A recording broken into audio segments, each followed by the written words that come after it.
آقا نے فرمایا رونا نہ آئے تو رونے والا وہ بنا لو. اور کتنی پیاری بات ہے. آقا فرماتے ہیں کہ مولا نیکوں کی عبادتیں اتنی پسند نہیں جتنا گناہگاروں کا رونا پسند ہے. وہ کیوں؟ ایک بات سمجھ، جو نیک ہوتا ہے نا، ولی ہوتا ہے، وہ تو شیطان کے نرغے سے نکلا، اسے تو اب شیطان کا کوئی خطرہ، وہ نیکی نہیں کرے گا تو کیا کرے، عبادت نہیں کرے گا تو. اور جو گناہگار ہے نا، وہ شیطان کے نرغے میں پھنسا ہوا، شیطان کی قید میں ہوتے ہوئے پھر جب وہ شیطان پہ لعنت بھیجتے ہوئے کہتا ہے نا مولا مجھے بخش دے، تو مولا کو اس پہ بڑا فخر ہوتا ہے.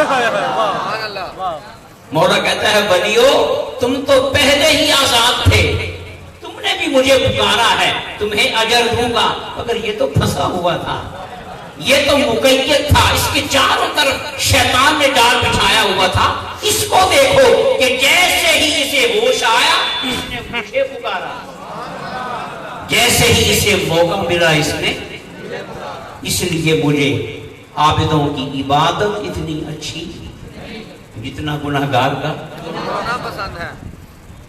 آپ کھڑے ہونا کسی ایم این اے کے کسی جگہ ہے نا، تو کوئی کار میں بیٹھ کے آپ کا نعرہ لگائے، چنگا لگے گا؟ چنگا.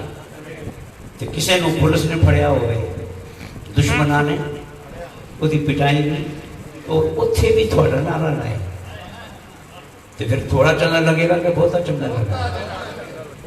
اسی لیے گناہگار کا رونا مولا کو بڑا پسند ہے. مولا فرشتوں میں بیٹھ کے فخر کرتا ہے، دیکھو شیطان کے نرغے میں تھا، جیسے ہی چھوٹ ملی تو بھاگتا ہوا میرے پاس آ گیا.